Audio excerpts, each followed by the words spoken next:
Welcome back to the neighborhood. Thank you so much for taking the time to listen. On this episode, it is time once again for the annual Effin' Game Awards.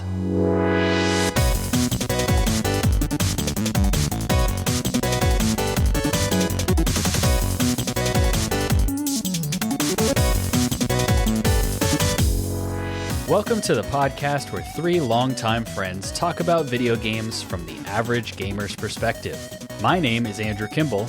I'm Dylan Wren. And I'm Aubrey Sommer. And we are your friendly neighborhood gamers.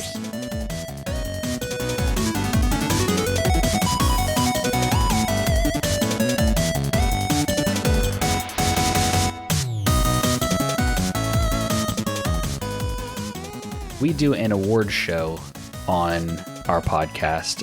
Last year, we actually played a bunch of games that came out the year that they released, and so we did run down like a top 10 episode. But every year since we've started this podcast, we have done our Effin' Game Awards rather than doing just like a top 10 game of the year list, partially because it is a little bit different and a little bit unique. I know other shows do similar things, but a lot of the bigger gaming podcasts just do their game of the year list. Partially because it's a good way to incorporate some of the games that maybe didn't come out this year that we played for the first time this year. Because if you're new here, we consider any game that we played this year to be eligible for our end of the year awards. And we also, I think the last couple of years for sure, have been doing just our top like 5 or 10 or however we decide to structure it that given year, but our our list of game of the year games.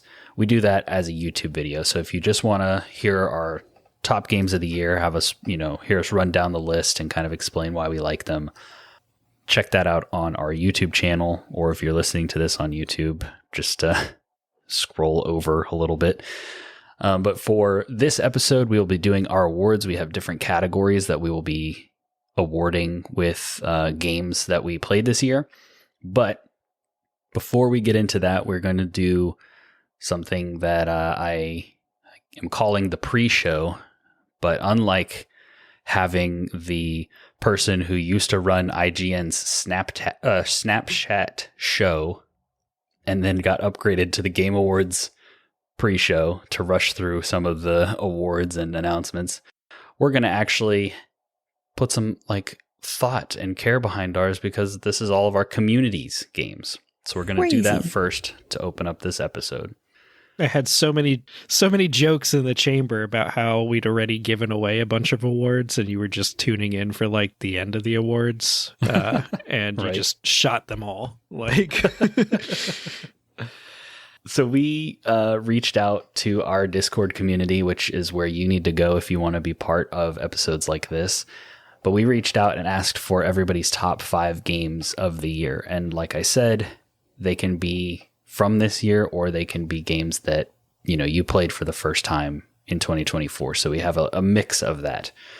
The first response that we got back was from John with no H. That's John Haig. You've probably heard his name on this show before, but he broke his games up into 2 different groups. One was the games from 2024 that he played, with number 3 being Tales of Kenzara Zao, number 2 being Tekken 8, and number 1 being Helldivers 2. So I only played Helldivers 2 from that list, but I had a good time with it. Mm-hmm. Yeah. I think that's the main game from that list I want to play, but can't. Yeah. Well, could, but I don't feel like seeing if it'll run on a laptop, so... And then his 2 games that were not from 2024, he put Jedi Survivor, and Final Fantasy 16. 2 games right up my alley. Action games. Yeah. When did Survivor come out? There was a part of me that could have sworn that was this year, but I know it wasn't. I think it was last year. Okay. Last fall or something, maybe? It was earlier last year, and it got overshadowed by a lot of the other big... Because, last year was Baldur's Gate versus Tears of the Kingdom, so, nobody... Nobody really remembered Jedi Survivor coming out in March or whenever it was. Our next response was from the real Dave Jackson, and he at number 5 has Nine Souls, a game that I've just started playing and we'll probably talk about next year for our Game Awards. Number 4, he put Devotion, which is a game that came out in 2019. He put Xenogears at number 3, which came out in 1998. Ooh. And number older than mine. And then at number 2, he put Shadow of the Erdtree. And at number 1, he put 1,000 times resist or 1,000x resist. I only know about that game because Dave loves it so much. And so he has been singing its praises since he played it earlier this year. Other than that, I know very little about it. I don't know if either of you have heard about it. Is it like an RPG? Or I think it's more adventure video game. Okay. Yeah, visual novel, like adventure style game with like apparently just a really bonkers story. Mm-hmm. But so maybe that's one for you to check out, Aubrey. Seems more up your alley. I like a bonker story. Then we got a response from Colin, who at number 5 put Lords of the Fallen. Number 4 put Helldivers 2. Number 3 put Dragon's Dogma 2. Number 2 put Call of Duty Black Ops 6. And number 1, Shadow of the Erdtree. Nice. That's a good solid list. I think I've played every game on his list. Yeah. I have not played a couple, but all of those are like either on a wish list somewhere or I have played them. So I've played none of those. Oh, yeah. Not at all. Surprising. well, maybe what about these games? Yeah, exactly. We got a response from Scary Sam, which is Sam from the Fake Gamer Girls podcast, and she said number 5, Princess Peach Showtime, which would probably be my 6-year-old's game of the year as well. She got that for her birthday, and she has been obsessed with it. I think she has showed it to me 3 times when I've been over at your house, very excitedly. So.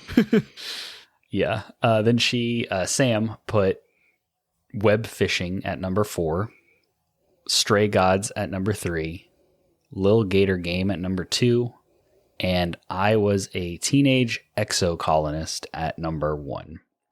I'm aware of Princess Peach Showtime, obviously. And Stray Gods is like on my backlog, I guess. A game to get back to or to try and get to eventually. It's kind of like a Hades style game, isn't it? Wasn't it like a roguelike? No, it's kind of like a rhythm. Oh, I'm thinking Curse of the Dead Gods.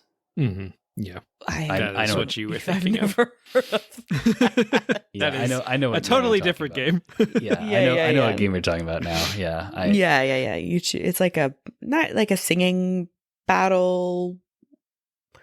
I think there's like one interaction where the protagonist does like rap, but it's not like a rap battle type thing, but you choose dialogue and it affects like the emotion of what you're doing as you're trying to persuade people for things because you're a siren.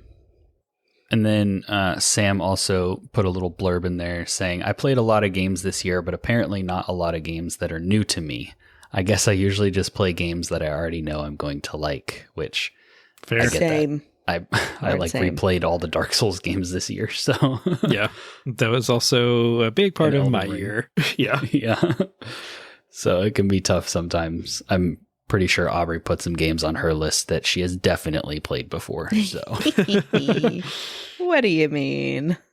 then we got a response from Starlord07 who put Call of Duty Black Ops number 6, but it's a terrible game now at number 5, Quidditch at number 4, which I remember hearing about that one coming out, but I didn't hear about like if it was good, if people liked it, I didn't know if it found its audience because I'm not really its audience, but Yeah. I think they gave it away on PlayStation. Plus, yeah.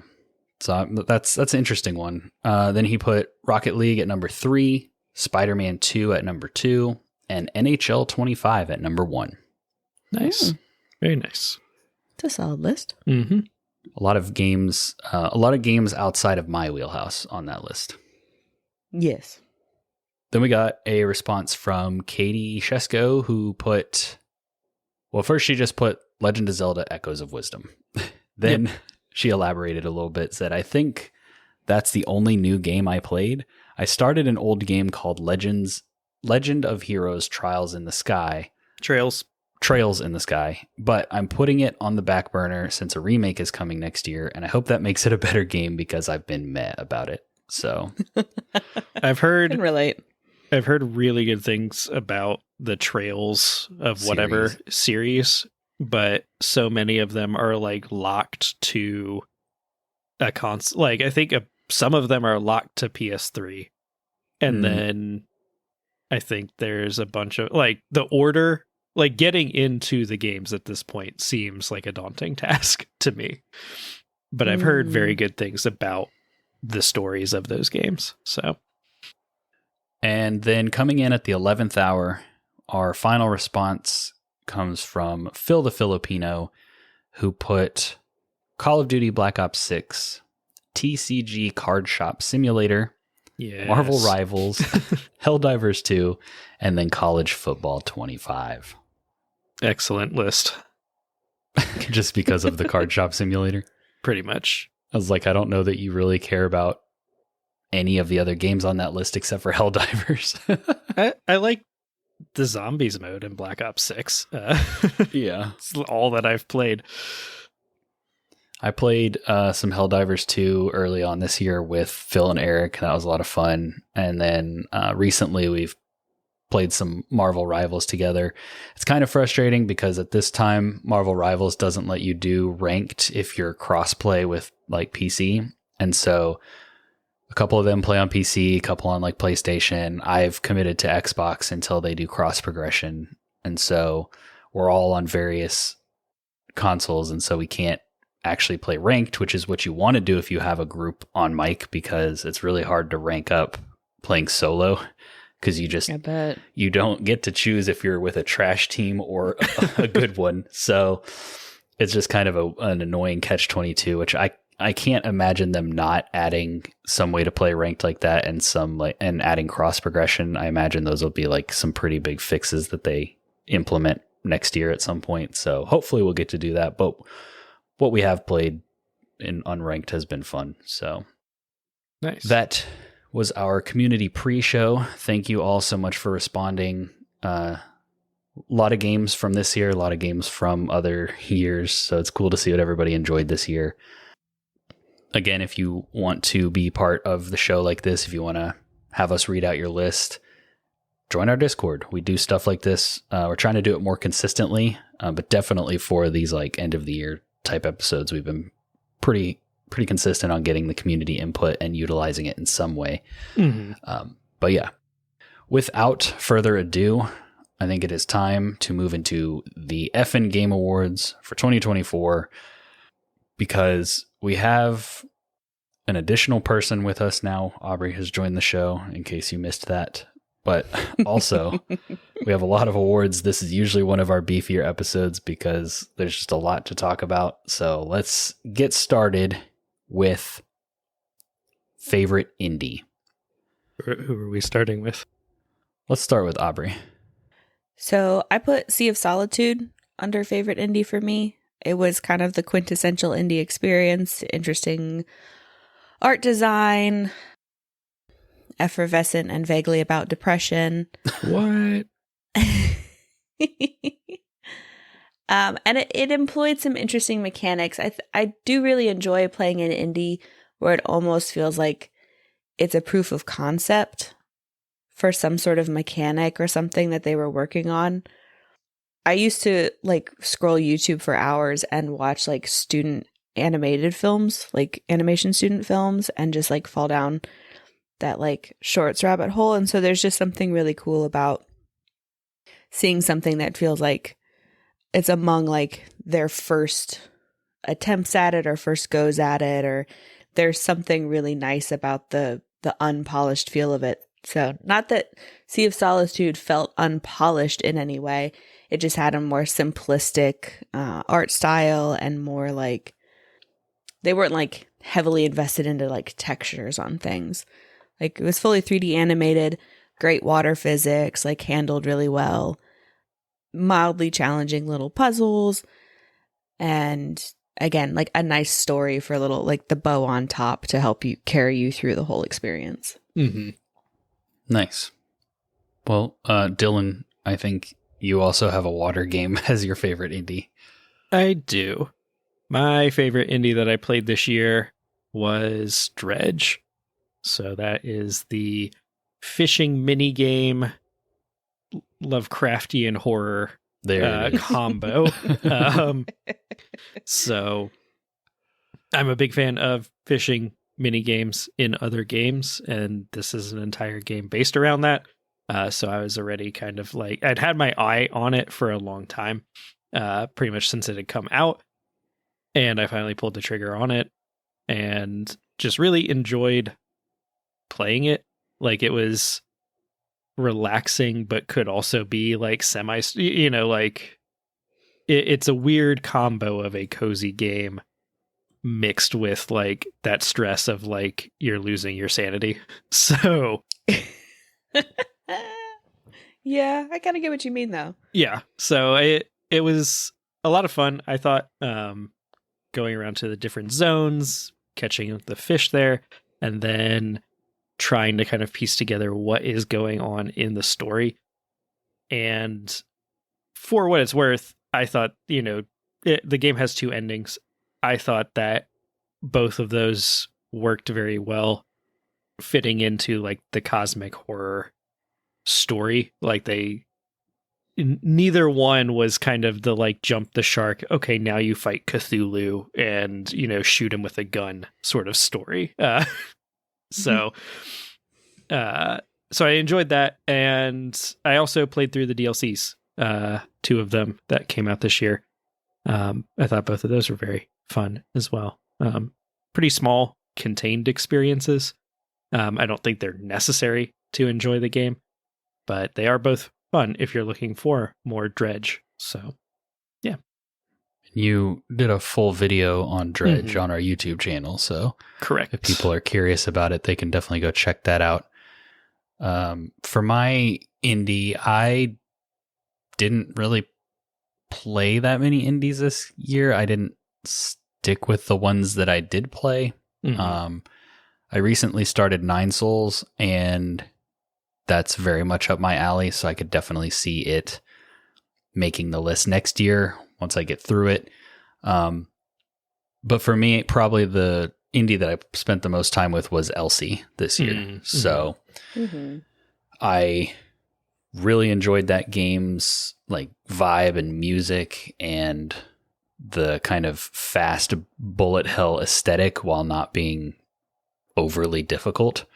So it's one that we have a review and like a beginner's tips video on YouTube about, and a preview. So if you're interested in hearing more of my thoughts on Elsie, definitely go check that out. But it's like a roguelite, Mega Man inspired, kind of Dead Cells inspired 2D game that I think has a few rough edges in some of the like mechanics and how they function, and then also like how they're not really explained very well. But just the moment to moment gameplay is a lot of fun. So I'm going to give it to Elsie. Awesome. Moving on to our next award, favorite music from a game.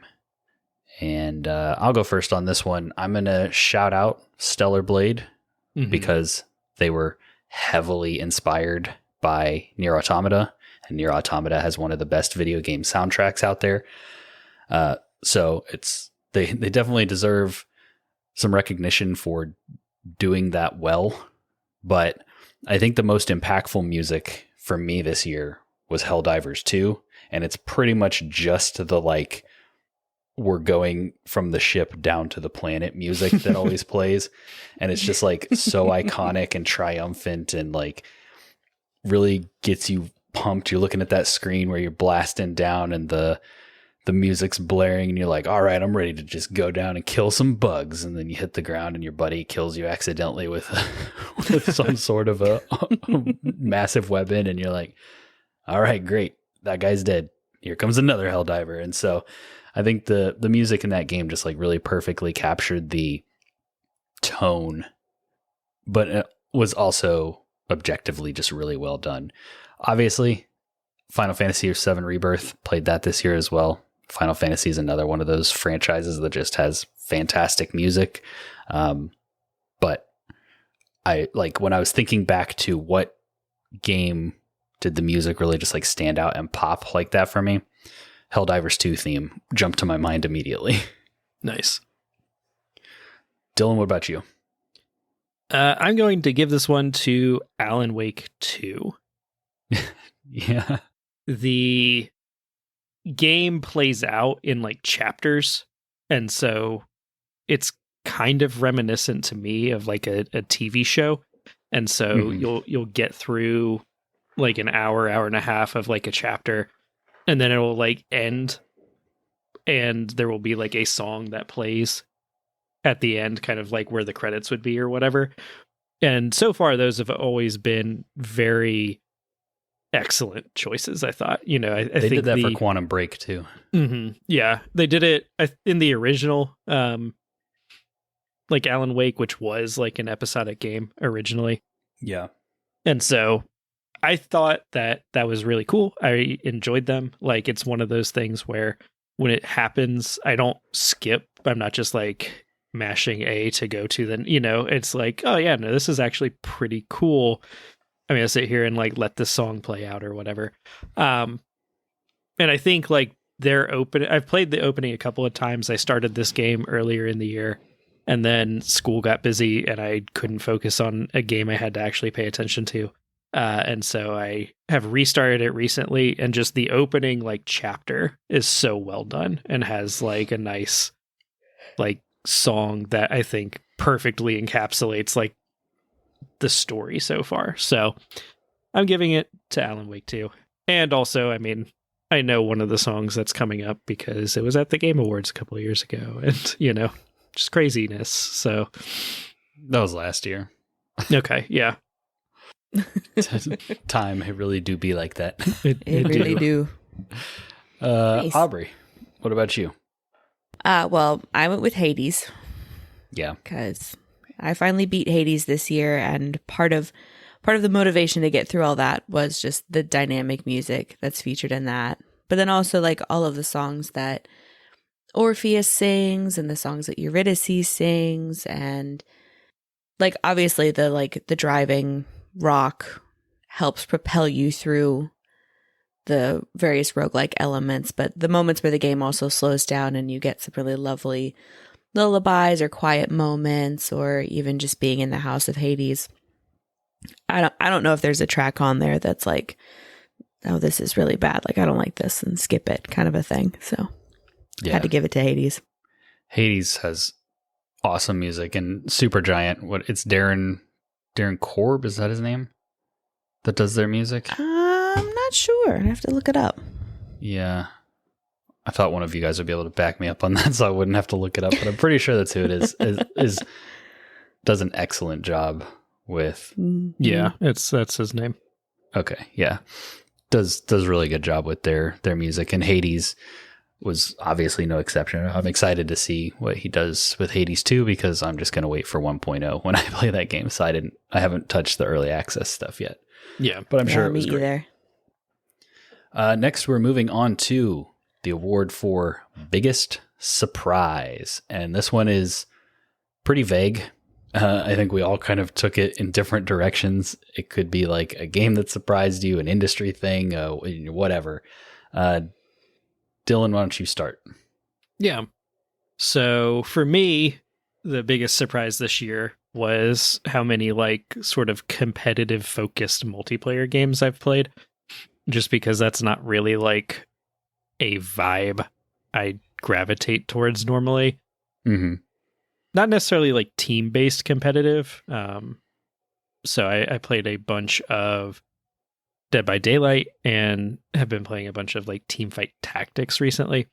And so those have been kind of my go-to games as things have gotten busy, where I've been able to just kind of hop into a quick game or two and get a match done, and then kind of move on with my life. And it's not something, there's not like a story that I'm trying to pay attention to. There's not like it is a self-contained little thing. It's not something that I'm trying to follow along with story-wise or just gameplay feature-wise where I'm like, oh, okay, I want to keep playing this. It's the same thing each time, which is nice.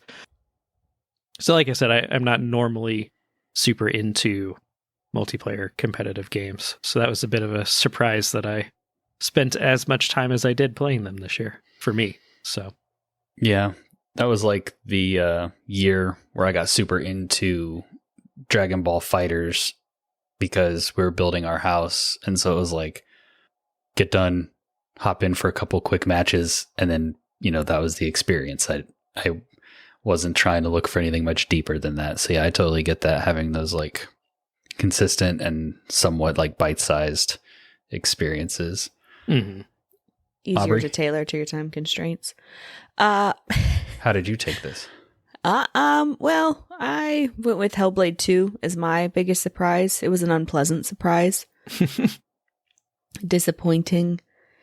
I could argue that a lot of my like gaming experiences or whatever are kind of surprises because I don't pay super close attention to like everything that's going on, and so like I'm usually the last to hear about delays or development issues or oh they said this in an interview or whatever. So like, but yeah, Hellblade 1, I just loved it despite it not really being my thing, being like kind of a spooky horror psychological thing, and so that was like a really pleasant surprise in a freaky sort of stressful way when I played it.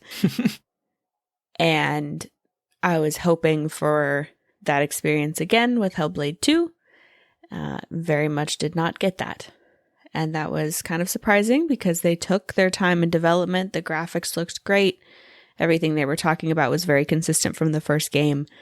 But I think it's just a hard concept to deliver on again. And then I think the even bigger surprise was that it disappointed me in a way that I couldn't have anticipated. We'll talk more about it in the next, section, spoilers. But yeah, it was. Yeah. Yeah. Yeah, I should have had you go last because that would be a good segue into the next award. But I didn't. Yeah. And so now it's my turn to talk about biggest surprise, which for me was just like PC gaming in general. I finally got there. Welcome. I had the urge a few months ago. I think what kicked it off was seeing Fightin' Cowboy playing through Dark Souls 2 with the Seeker of Fire mod and like a lighting mod, and being like, wow, they kind of fixed adaptability. They shuffled some stuff around and it looks awesome. That made me go like, I wonder if my PC could do that. And then being like, I don't think it could. And then I've always been interested in the idea of like Souls randomizers and stuff like that, which you can't do on console. So once I got the like itch and started like actually pricing out parts and started messaging Joe about like, hey, help me figure out how to upgrade my PC. Just, hey, help me. Yeah. Once I kind of actually like started that snowball rolling, there was no stopping it. And so I like upgraded the PC. Joe and I, put everything together on Halloween. I bought 2 actual like 1440p matching curved monitors. I like went ahead and just did the whole thing. And then I started playing games on my PC and was like, I can see why people vibe with this. And I think a lot of it for me too had to do with the fact that we moved out of the house that we were living in over the summer, and we moved into a slightly bigger house with like another room. So I was able to take my PC out of our bedroom and put it into like its own space. And I think just like mentally that helped me be like, oh, I actually would want to sit here and play games as opposed to like where it was before. So I think just that all that change kind of happening at once. And so I learned how to mod. I put some mods on The Witcher. I put some mods on Dark Souls 2. I've been playing around. I've been tinkering in a bunch of stuff, but I haven't really sat down and just like completed a game on my computer yet. but Yeah. I have been enjoying just the new options that it provides, and Steam sales being part of that, of like, you've already played Jedi Fallen Order, but here it is for $3. Yeah. Might as well pick it up again on PC in case you want to mod it and make Cal a girl or something. Yep. Mm-hmm. Yeah, it's kind of it's interesting that like you clicked with the modding so much, because I've only done that to WoW Classic since going back into that, because it desperately needs the add-ons that are available. Yeah. The WoW Classic is brutal without the Questy add-on. But yeah, other than that, like I play everything basically pretty stock. I just enjoy, because You and didn't I'm sure mod Dylan's Baldur's the Gate same at way. all? I haven't, no. That's mind-blowing to me. The only thing that's prevented me from modding it has been that it wasn't available until recently on console. Yeah, no, it's just the ADD aspect of like the dual monitor setup, and so I can have like YouTube or Netflix or something going on one screen, and then I'm playing a game on the other screen, and something about that just like scratches the itch so perfectly. And then the desk space of having like everything you need right there and within reach, and a nice little drink, and maybe a snack, and then you're golden, is like, now if I just had a desk chair that was a lot more comfortable. I have a gaming chair, which like it's fine, it's decent for like, but it doesn't breathe well, and like I do think that gaming chairs are a bit of a gimmick, when it'd probably be much more, it'd be a lot smarter to get like a decent office chair that's designed to be used for an 8-hour shift. But a good one is expensive, so yeah, that's kind of next on my list too, of like, if I can just get a chair, because I still would much rather sit on my couch than this chair, but the PC does offer like a lot of stuff that I can't do on my consoles, obviously. So yeah. Cool. Well, pretend those were in the other order, because Aubrey, what a natural segue into biggest disappointment. What is your biggest disappointment this year? Hellblade 2, specifically the story. I mean, if you want all the details, we've got our deep dive on it, but it was abrupt. It was strange. It was contradictory. It was cliche. It was just, it made no sense. And like, I can find sense in a lot of stuff. Like, I can justify like you wouldn't believe. So for me to be like, no, but actually, what are we doing? Why are we doing that? Like, why is this the choice we're making? It's pretty bad. Now, devil's advocate. This is about somebody with a mental disorder. Were any of the weird, strange choices that were being made potentially explained by, like, she is not functioning within reality as we know it, or Did was you it listen just to our episode? No, I don't listen to our show. What are You you were talking on it, about? though. I know, but Yeah, of course. I think I was in listen the to our hospital show. for that one. So I think No. you were. The biggest problem was that they blurred the lines between her mental disorder and reality, where like other characters in the game were like seeing the mystical stuff she was. okay. And so you were just like, I don't know what is supposed to be a metaphor, what's real. I don't understand this world anymore.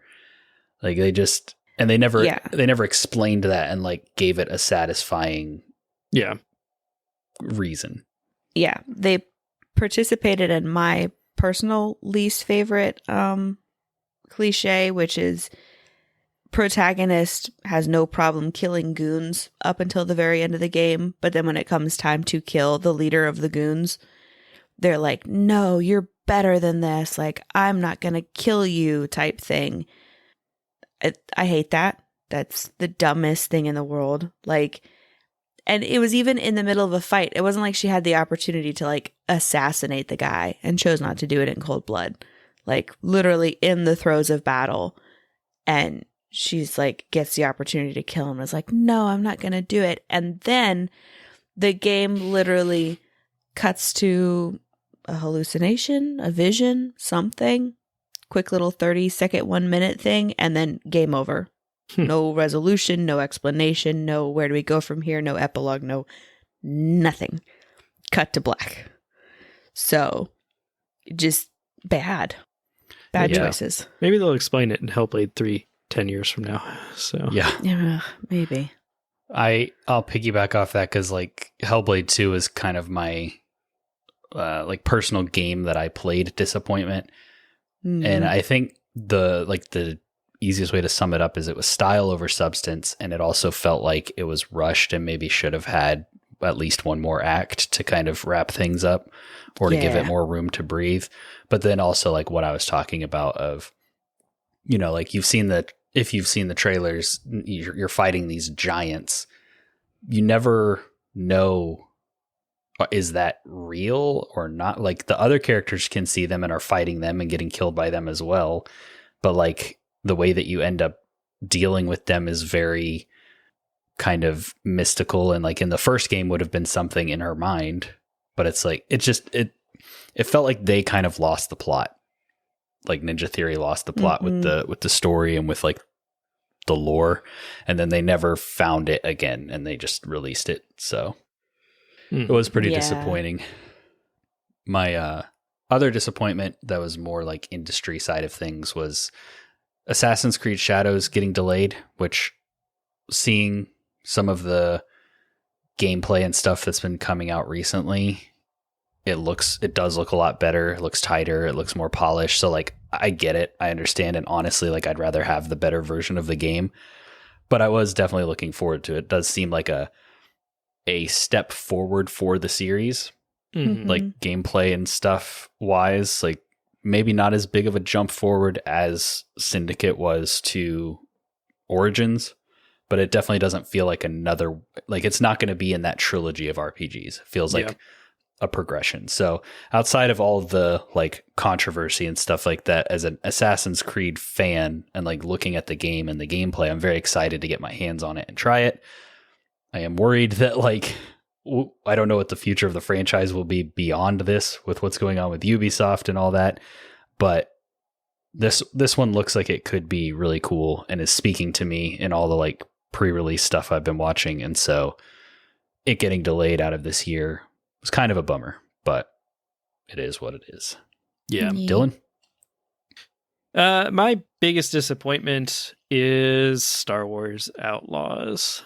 So Star Wars Outlaws, in my opinion, should be a game that I am super pumped to be playing and be talking about, and it should be in the running for my personal game of the year. It's a very Dylan game, on paper. And it is not. I have not even picked it up just because watching some gameplay of it, hearing, people who had played it, listening to reviews, watching reviews, all that kind of thing, it just doesn't, it was not hitting any of those marks for me, hearing like, ooh, Star Wars game where you're playing like kind of a smuggler scoundrel, you're a big open world, you can fly between planets and seamlessly kind of like go between planet and space and all of that kind of stuff sounds awesome.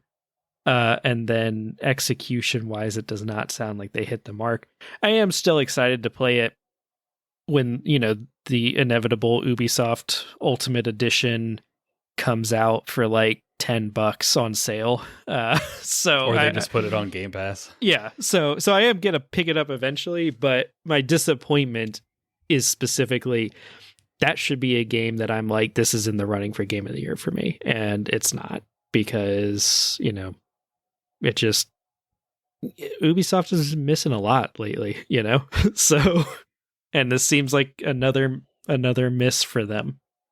The only potential bright side is that they put a new creative director on the game after it launched and like have been trying to fix it and tweak it. And they've like apparently they made the gunplay feel more like The Division, and they've taken out the mandatory stealth section. So like by the time you and I, because I'll do the same thing you do, either get it super cheap or play it on Game Pass. By the time we play it, it'll be the best possible version of it that it could have been. So yeah.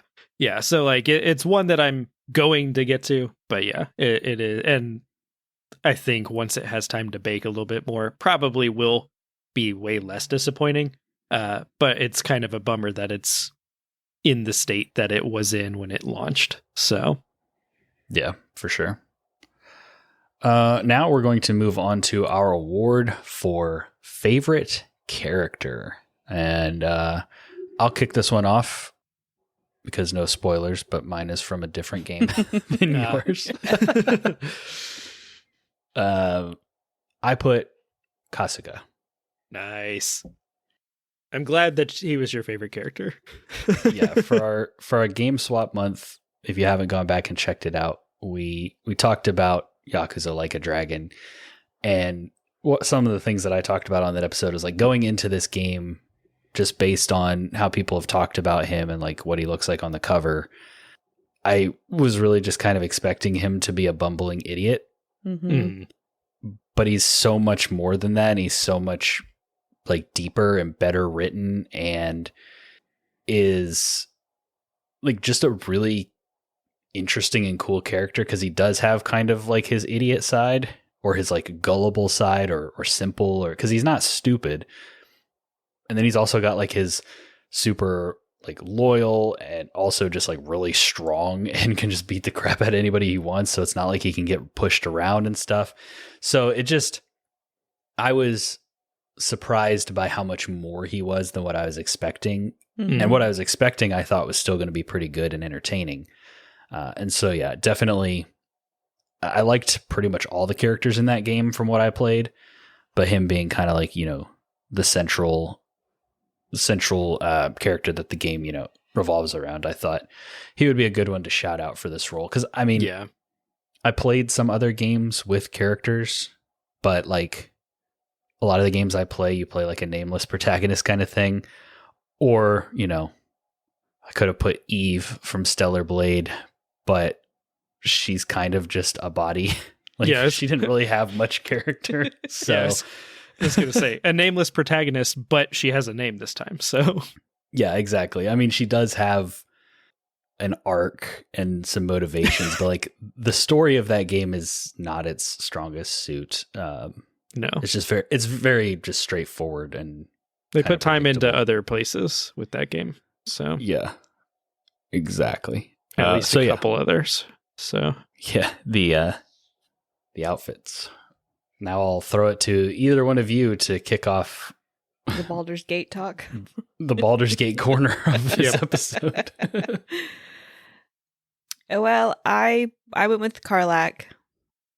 For the girls, she's, as about as bro as they come. She's pretty immediately loyal. She's on board. I think she's one of the few, if you do an evil run, she'll call you on it, but stick with you for quite a while, trying to like bring you back to the good. I think there was a lot more they could have done with her, which can be said for a couple other companions. I'm sad that at the ending that they chose to go with for a lot of her like possible endings, and would have liked to have seen like the Hells as an area fleshed out a little bit more because of the interactions like with Raphael and going down there. But yeah, Karlak, best girl. I picked Shadowheart. Honestly, I could have picked pretty much any of the companions from Baldur's Gate 3 because I do think pretty much almost all of them are very strong, and even the ones that aren't like S tier are still A tier, Yeah. So Shadowheart was my personal favorite just because I liked her story, and she's one of the ones that's with you. I mean, they're all with you for the most part from very early on in the game and then throughout it, but she's one of the like first two companions that you get, and she's pretty much also the like in a lot of RPGs there's usually at least one companion that is kind of just cool with whatever you do and is clearly written to like, if you go evil, they go evil. If you go good, they go good. Mm-hmm. And there's not and so she was definitely that character. So you like your character and her, you could kind of make whatever it is that you wanted to make of it. And I thought her story was interesting, you know. Like I said, I could have picked any of them, but she was the one I went with because she's the one that I remember, I think, the most out of all of them in that game. Yeah, I liked both of those characters from the amount of Baldur's Gate 3 that I've played so far, so I think they're both solid choices. Yeah. Let's see. Our next award is Best Multiplayer Game. Yay. And Aubrey, what did you pick? I picked The Casting of Frank Stone. Yeah, exactly. no. Wingspan. Sure, Wingspan. Yeah, no. Casting of Frank Stone is competing with itself for the bottom of the list. Yeah, I don't play a lot of multiplayer. It's not really my bailiwick. So nope. Stop trying to make bailiwick a thing. It's not a thing. Why don't you put WoW Classic on there? You've been playing that recently. Yeah, that was my surprise too. But I don't really play it like it's a multiplayer game. I don't enjoy the dungeons or the raids or any of like that element of it. But aren't you playing it with Braden? Yeah, I thought you and Braden were going through it together. I am playing it with Braden. You know, both of us being grown-ups, our schedules don't line up beautifully all the time. So I am doing a decent chunk of it by myself too. And there is a really nice spirit of cooperation and helping each other out. Like, it's not uncommon with the WoW Classic Anniversary Edition. There's a lot of people in the leveling zones and stuff. And so it's really not uncommon to, like, bump into somebody and they're like, are you doing this quest? And you're like, yeah. Especially if it's, like, killing one particular mob. And they'll, like, throw a party out there, a party invite out there, and you'll party up and do the quest and then go your separate ways. I actually, night before last, was doing some random quest in a zone that overlaps. I'm playing Alliance, and it overlaps with the Horde. And I just hung out with this undead mage for like an hour waiting for this character to respawn that never actually ended up respawning for some reason. Classic WoW. Yeah, you know, lots Solid. of like waving and gestures and thumbs up and, you know, fist bumps and whatnot. And so, but yeah, I just play it to play it. I can't even say I play it for the story because I'm not paying attention to like the bigger things going on. But I enjoy the questing loop. Nice. For me, it is Marvel Rivals. I had fun playing Shadow of the Erdtree multiplayer with Dylan this year. We pretty much dabble in all of the Souls games co-op. But I thought I would give it to a actual multiplayer game that I have been playing and enjoying. I did play a little bit of Black Ops 6 this year. It was more Call of Duty, had fun for a few weeks. But Marvel Rivals, I already like enjoy the Overwatch gameplay, like the team focus and like having roles and not everything being about time to kill and optimized weapons and, you know, all of the slide canceling and nonsense. And so I already kind of appreciate the idea behind Overwatch, but Marvel Rivals having a property that I am familiar with and like and know a lot of the characters, and then being third person, and then them coming out and, you know, doing what they did with the battle pass, being like, hey, you know, if you don't complete it this season, it doesn't go away. You can complete it whenever you want. We're all kind of things that have like made this one click with me more than Overwatch did. And so I've been having a lot of fun learning the characters, and like there's a few characters where I'm like MVP on games that I play. And then of course brag about it. I mean, if you're a decent healer, it's not hard because a lot of people just don't want to play that. So you can just roll in. Always the case with support. Do really well. And I've been playing Cloak and Dagger, which has some DPS capabilities. So if I'm doing good heals and I'm getting a handful of kills, there's a good chance I'm getting MVP because I'm playing both roles. But it's just been a lot of fun, and it's been fun to play with the Wait For It guys. And hopefully, like I was saying earlier, you know, next year we'll see some improvements to multiplayer and cross progression and stuff like that. But overall, really solid game. I'm having a lot of fun with it, and it's, you know, it's free, which helps. Yeah. So nice. Dylan, how about you? Mine, I was torn. So I mentioned both of these already, Dead by Daylight and Teamfight Tactics. I think Teamfight Tactics has like the recency bias going for it. Dead by Daylight, I played a bunch of this like summer and fall. So both I think are very good. Both I enjoyed a lot of. Like I said, I've been playing a whole lot more Teamfight Tactics recently. I've been enjoying that. The new season is based around the Arcane TV show, which I still have not watched. I need to put it on my second monitor while I'm playing Teamfight Tactics and just watch it while I'm playing the game. But I haven't yet. So, but both are, I think, very solid, very fun games. I enjoy that they can be multiplayer, but I don't necessarily have to try to work as a team with a bunch of people.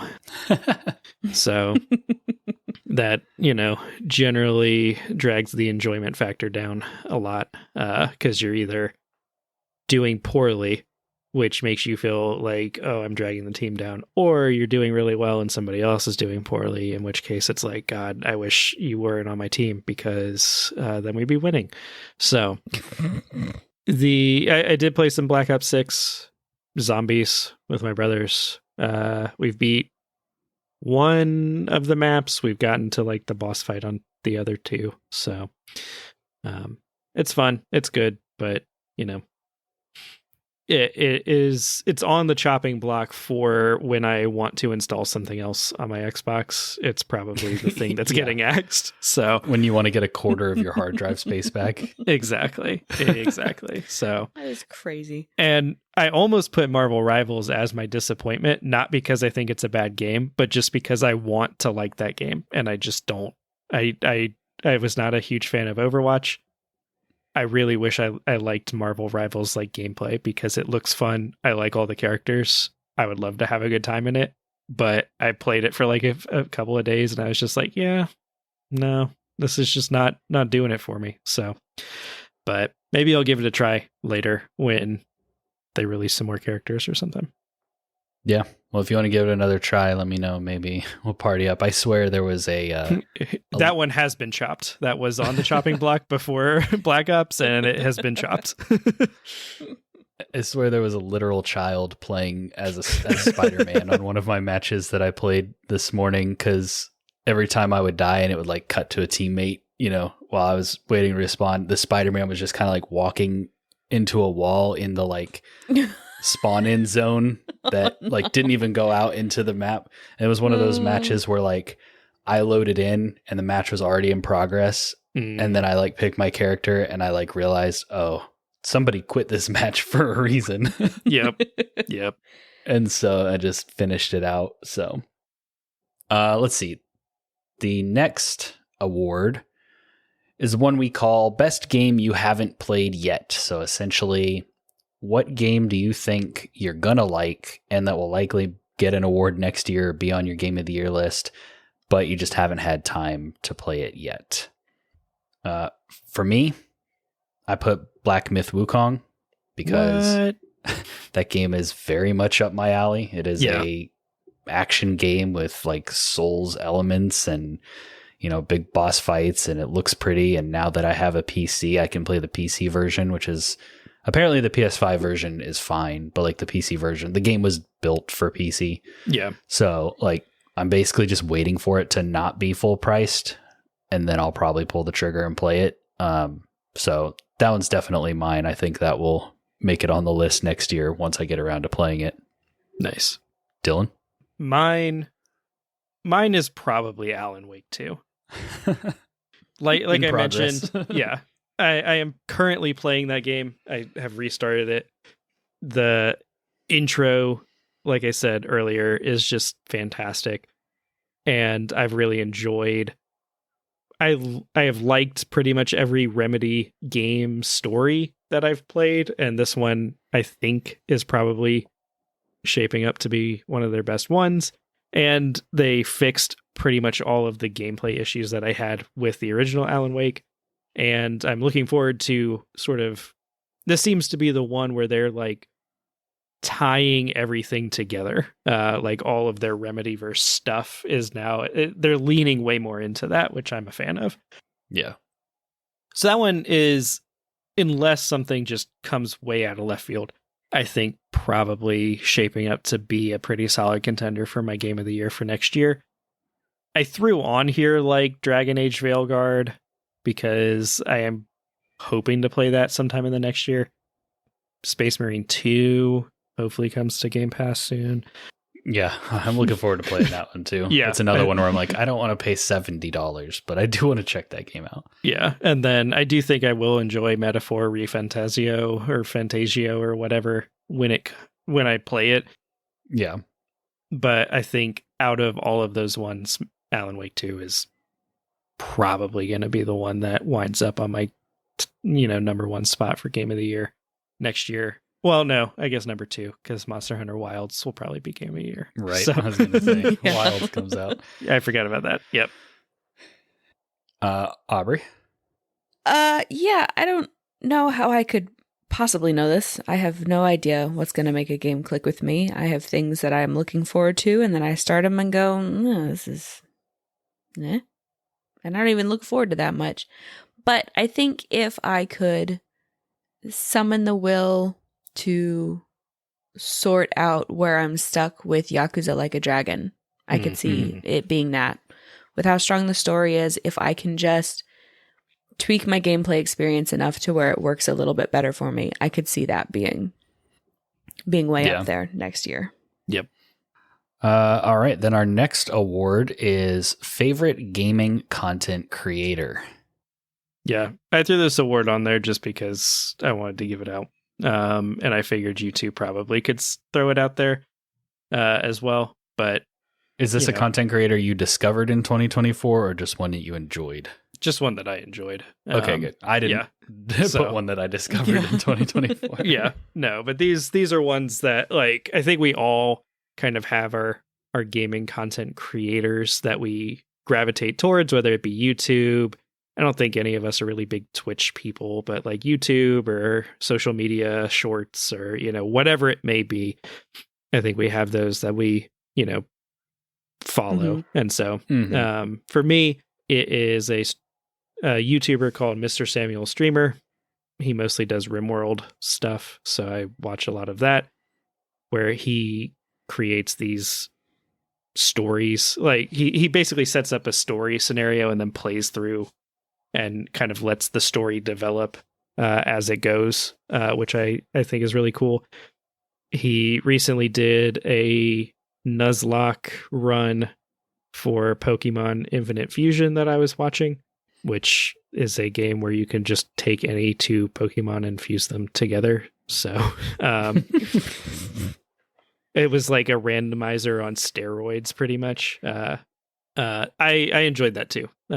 But yeah, he's kind of my go-to that I pretty much watch when I can. So nice. Yeah, you are the target audience, it sounds like, for that guy.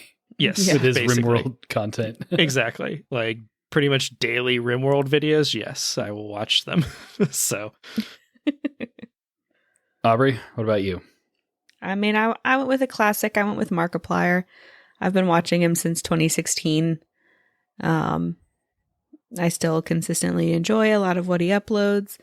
He's been a little inconsistent lately since he didn't make the TV show, but he starred in the TV show based off of a podcast that he starred in that came out this year. He's currently editing and putting the final touches and figuring out how he's going to distribute a movie based on a video game called Iron Lung. So very excited for him for that as that comes together. I think I saw trailers for both of those and I was like, that's Markiplier. What? It is. I know, it's super weird. Well, The Edge of Sleep was filmed ages ago. And then Prime was like, you can't really promote it, but we also, like, if you can get it to, like, be in the top 10, then maybe we'll distribute your movie. So if you could, like, do that, but also you can't say where it's going to stream, and we're also going to release it a week early with no advertising at all. So, I did my part and played it on my iPad on a loop for a couple days and got it up there to... And so it was hanging out there at the number 4 spot. I think it peaked at number 4, which it was the same time as Legend of Vox Machina was coming out. I think episodes of Rings of Power was coming out. So I mean, it was holding its own. It beat Judge Judy. Oh. So we'll see if it was enough to get Iron Lung to go out on Amazon Prime, but it like Iron Lung is not my bailiwick at all. It seems like a pretty tense sort of like horror game experience, and so I don't imagine it'll be a movie I really enjoy, but he's been working really hard on it. Joe listens to Distractable, which is his podcast with his friends Bob and Wade, and that's not specifically gaming related, but he'll usually talk a little bit about the editing process or getting stuff, and so he seems like an all-around cool guy. He's weathered, he's been in this space for a long time and has managed to avoid, a lot of the controversy that ends up surrounding people who get that popular. So I feel pretty safe in supporting him because he seems like he's going to try and expand his horizons and do interesting, different creative things. But then also shout out to the Game Grumps, because I put a lot of watch hours in on them too. Specifically, their supermarket simulator episodes they're great background content for doing all kinds of other stuff. Yeah. Game Grumps are solid. Mm-hmm. Well, your content creator definitely sounds like they have outgrown that label of just being a content creator. Well, for sure. Yeah. No, he's moving pretty solidly into filmmaker territory. He's also editing a documentary that he filmed with his mom, that his mom wrote a book based on her experiences. I want to say it was either her or her parents fled North Korea to South Korea, and then his dad was military and married his mom when they met in South Korea. So he's, I don't know if that has a release date yet, or if it's been released, but it's in like kind of a weird space. But yeah, and his mom is hilarious. Anytime she's featured in his content, is hysterical. So yeah, he's moving on up. He's not trying to just like stick in the YouTuber zone quite so much. But well, my favorite content creator is Mr. Beast. No, I'm just kidding. Speaking of people that Prime will give a deal to. Say, terrible time to be. Yeah, no. Like for me, I think that if I was like a comfort, comfort gaming content creator probably goes to like Vati Vidya, because I can just like put on his lore videos, and that's kind of like good background for me. If I'm playing through, like when I was playing through Lords of the Fallen or some of those others, then definitely Fightin' Cowboy is my go-to for his guides and builds and stuff. But I think the one I want to shout out is Indie Mouse, who is like an Australian. He does content. It's kind of similar to Donkey, where it's like heavily edited. Like he'll play a whole game, but then he'll like cut it down and heavily edit it. And his editing is insane with like the stuff that he sneaks in there. It's not the kind of video that you can just like put on as background noise, because there's a ton of visual gags, and he's got like running jokes where he'll do, anytime there's a rat in the game, he'll like do a rat voice. He has like his own versions of like songs that he'll sing, and like those will recur throughout other videos. Anytime there's like a character getting into a vehicle or a vehicle driving away, he'll like have like hip hop music or something that's like coming out of the vehicle that he'll put over it that wasn't, obviously wasn't part of the game. So like he does a lot of very subtle things like that makes his content hilarious. Then he does just kind of have more just, like either crass or in your face kind of more like obvious jokes that he'll have as well. But a lot of times too, what he'll do, he does a lot of Metroidvania games and like roguelites and stuff like that. So it's cool that those games get like a spotlight on his channel. He does a lot of horror games. But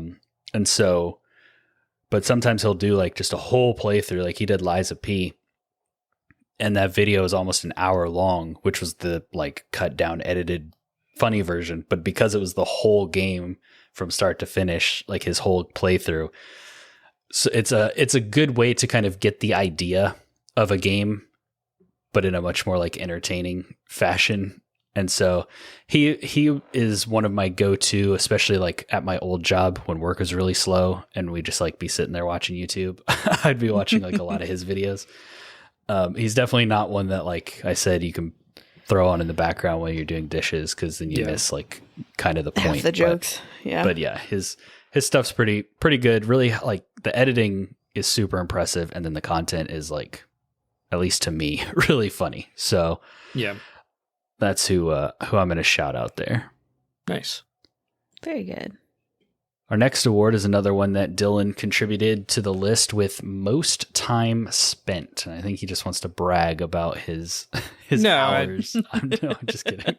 I just thought that this was going to be like I thought this was a good award because we're talking about a lot of different games, but those games don't necessarily line up with maybe the game that we have put the most hours into this year. I think there's a little bit of something to be said for like where a lot of your gaming time was spent. And so for myself, that was Diablo 4, a game that showed up nowhere else on this list. But the expansion Vessel of Hatred came out. I put a lot of time into that and played some of the seasons following the release of that.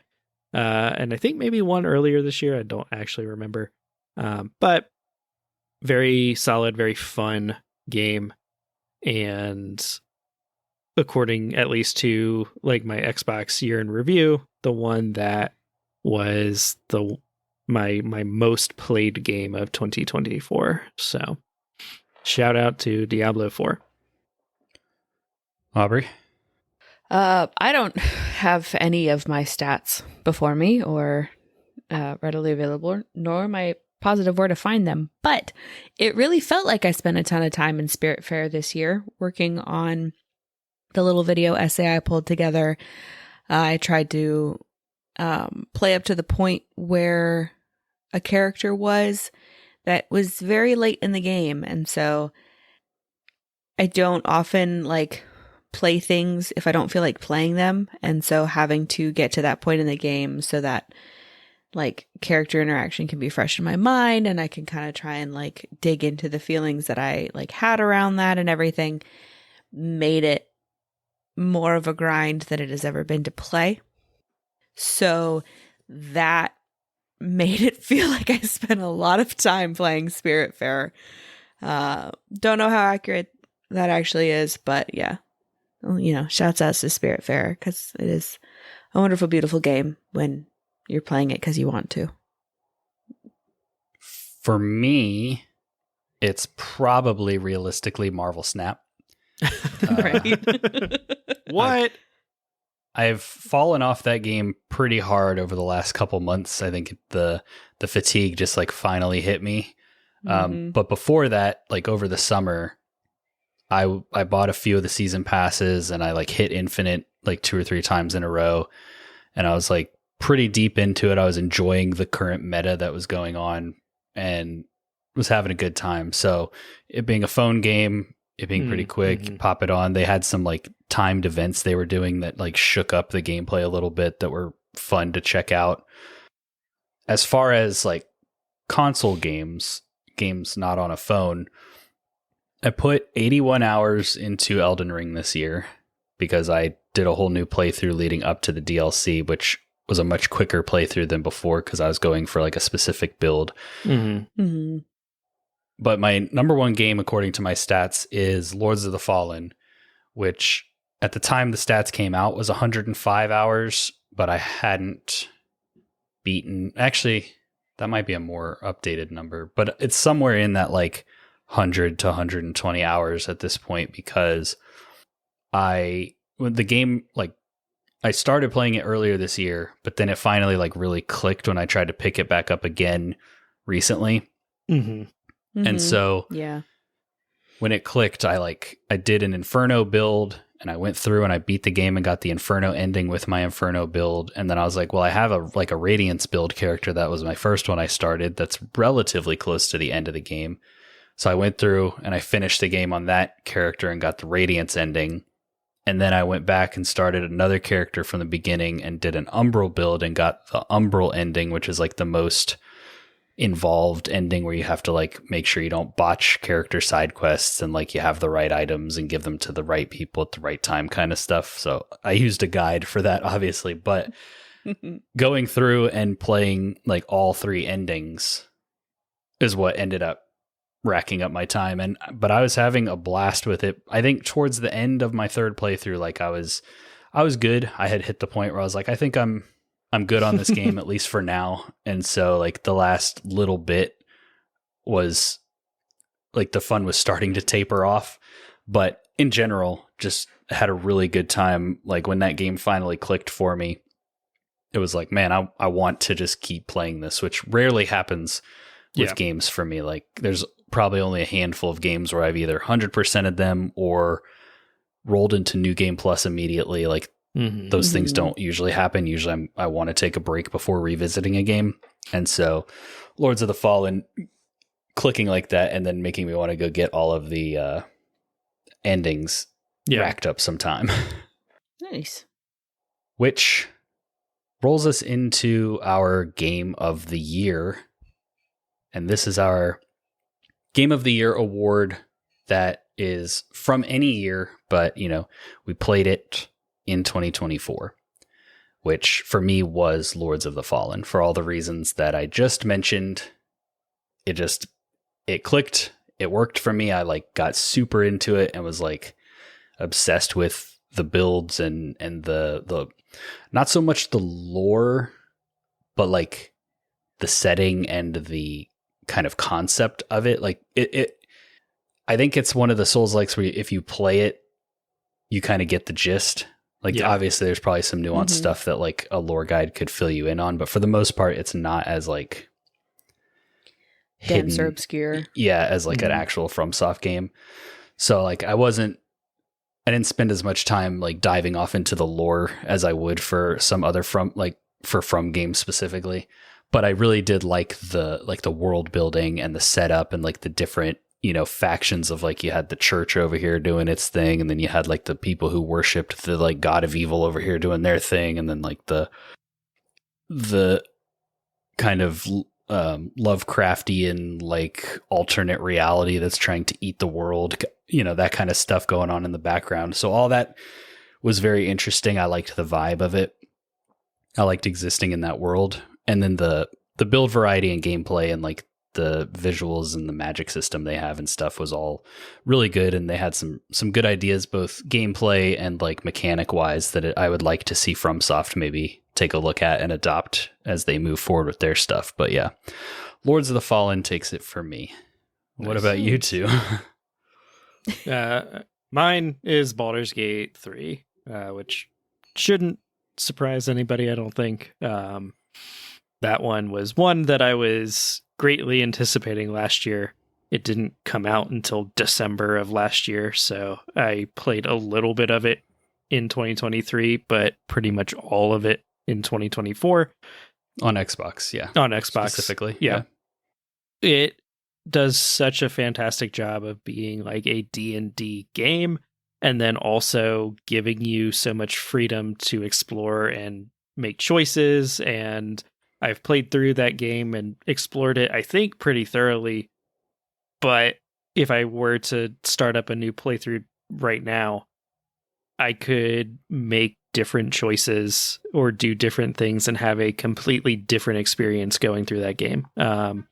Or just going through and approaching the situations differently. You know, it's like, okay, this thing is always going to happen, but, you know, how are you going to get through the goblin camp in, you know, part 1? And so I just think that that's such a fantastic way to do the game. I think it gives you it gives you so much freedom in a way that isn't just like, you know, other games that try to give you that level of freedom. There's usually like, yeah, you can do this, but it's clear that that's like not where we put development time.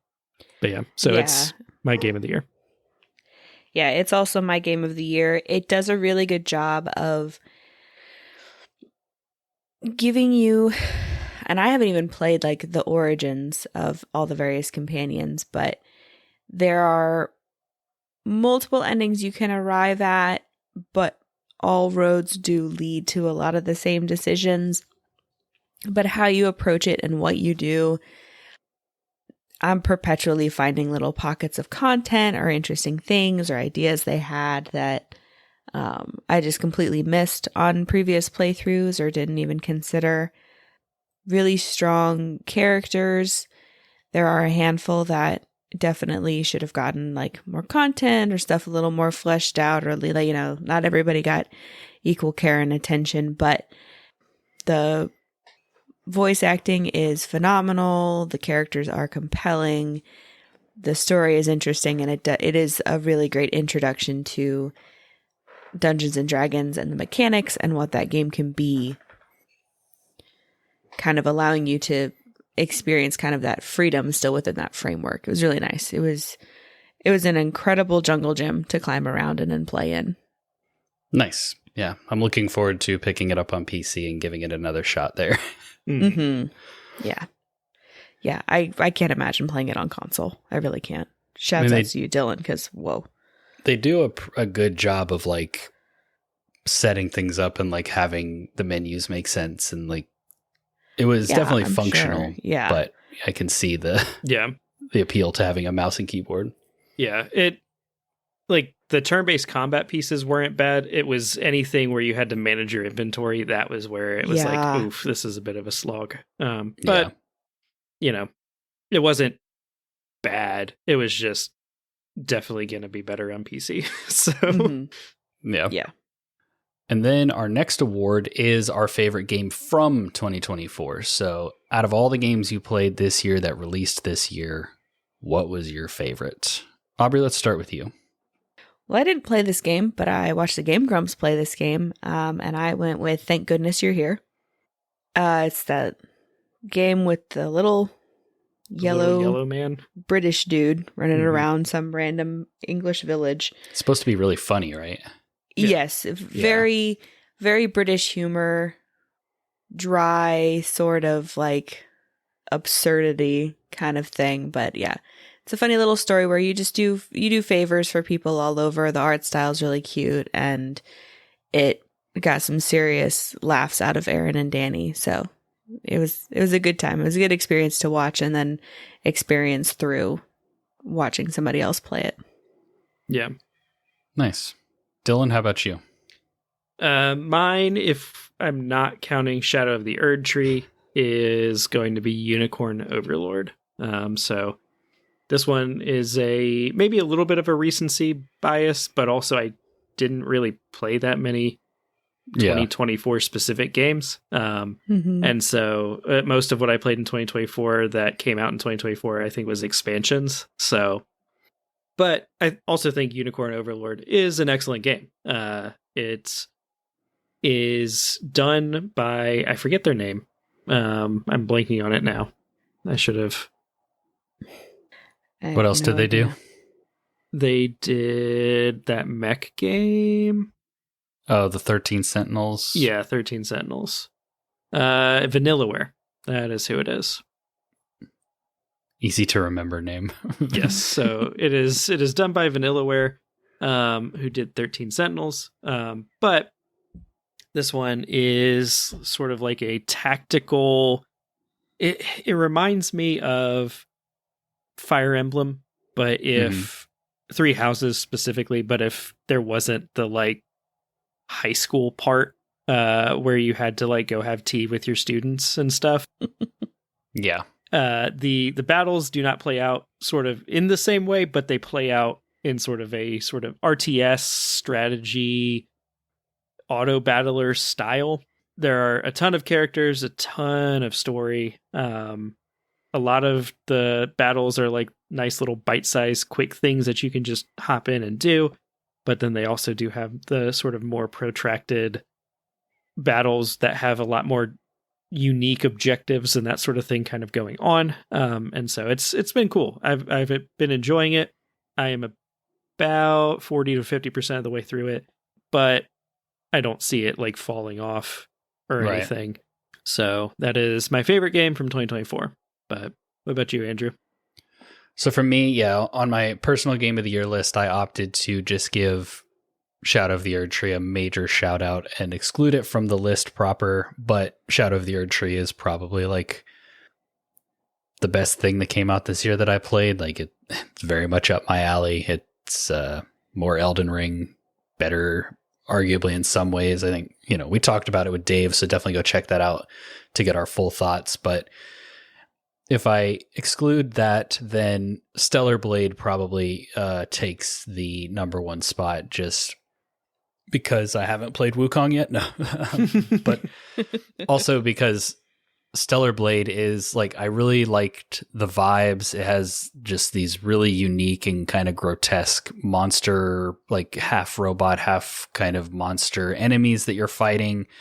The combat system was really satisfying and punchy, and like it had a lot of the kind of Sekiro parry influence in it, but you also have a bunch of other like abilities and options if you don't want to parry. Like it's a lot more what's the word I'm looking for? There's just a lot more going on. It's not like parry or die. So yeah, that was really fun. And then, just it's kind of somber, a bit over the top, like apocalyptic world that it takes place in was fun. It also, it's like, it looks extremely modern, but it plays a lot like kind of a, just like a classic older video game where you're exploring these open zones and you're like finding chests and solving little puzzles and fighting some enemies that are here.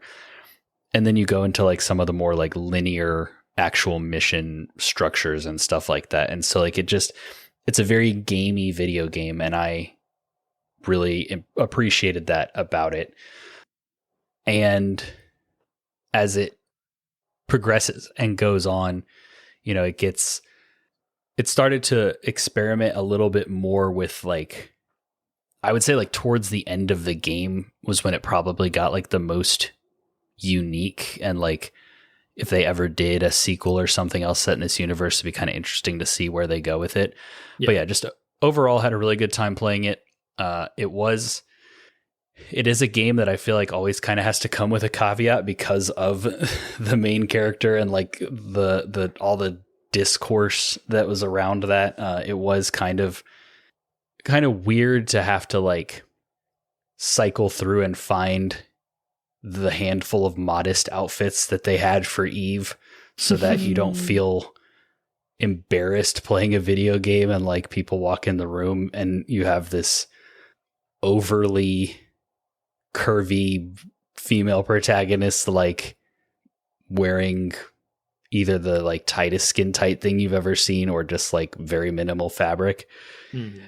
And so I do think that slice of the game is a bit egregious and a bit unfortunate. I would have liked to have seen a little bit more.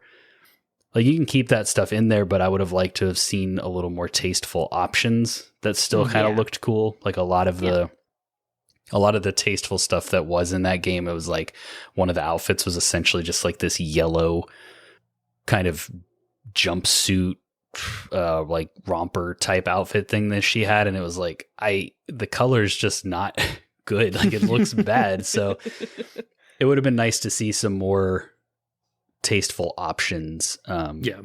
Especially as a dad of daughters and like playing this game, I don't, you want to actually kind of set some standards and not just be playing the slice of this game that is kind of ignited a fire under certain sects of the internet that probably just need to stay in their basements. So it's unfortunate that this game kind of comes with that caveat, because I do think that the game itself is really well made and a lot of fun to play and like is right up my alley as far as like puzzle solving and exploration and combat and all that kind of stuff. It checks pretty much all those boxes. So, but it is probably worth mentioning that other slice of it whenever you bring it up.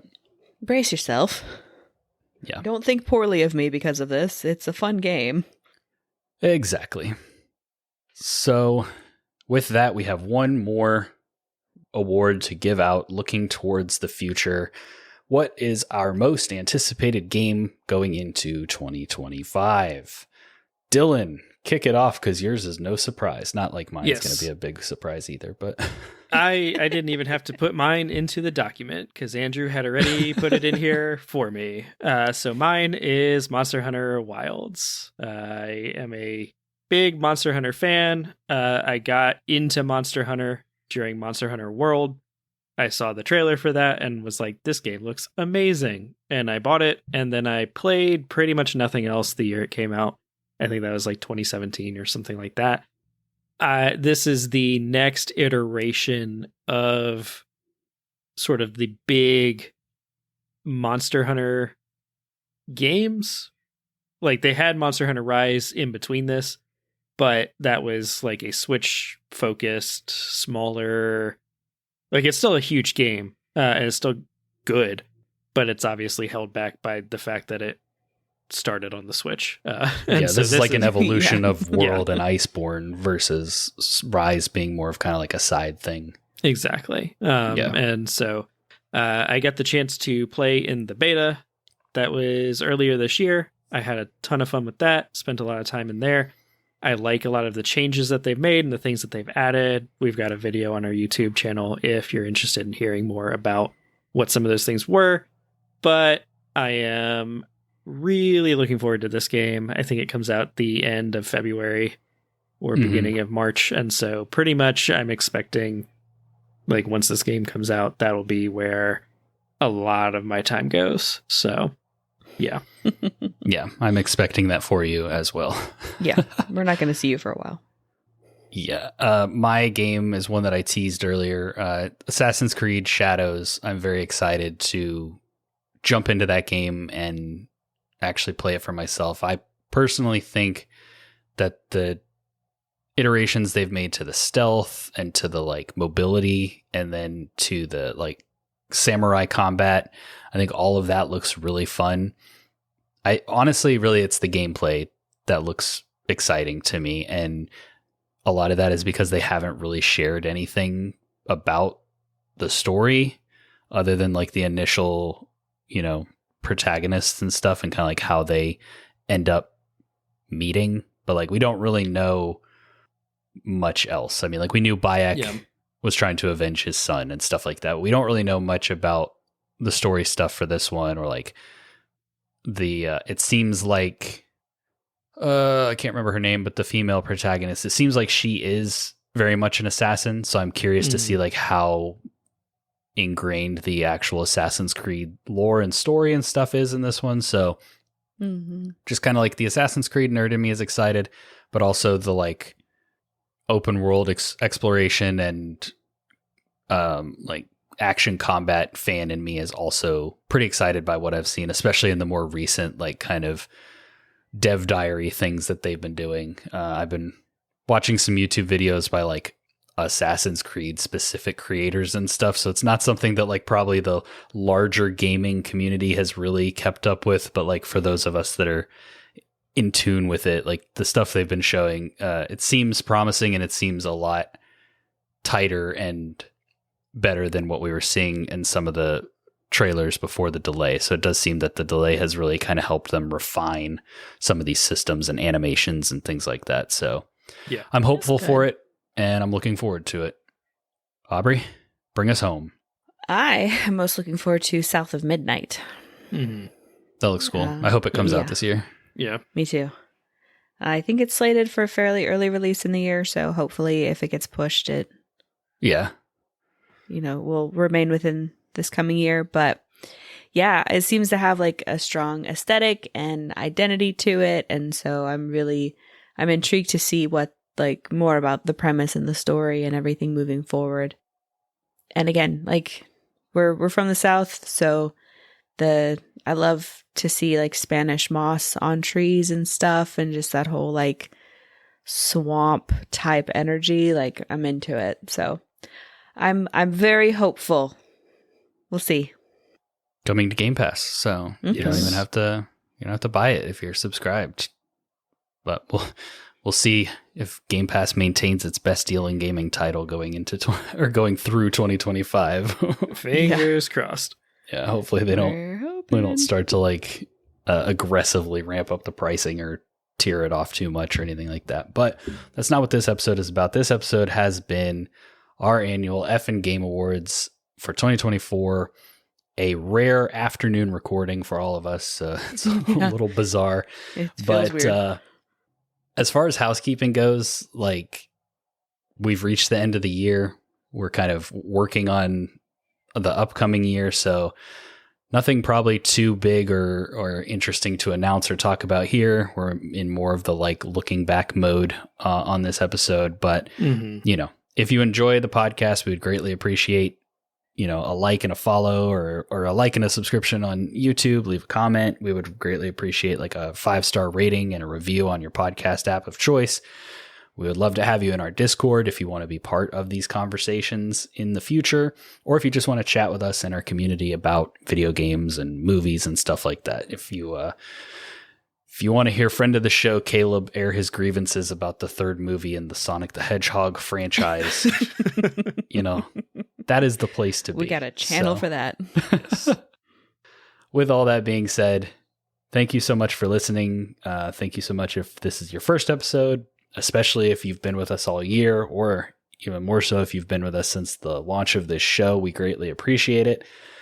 2024 has been a good year. It's fun to look back, but now we will be shifting into our content for 2025, and we will catch you all then. Stay friendly, gamers.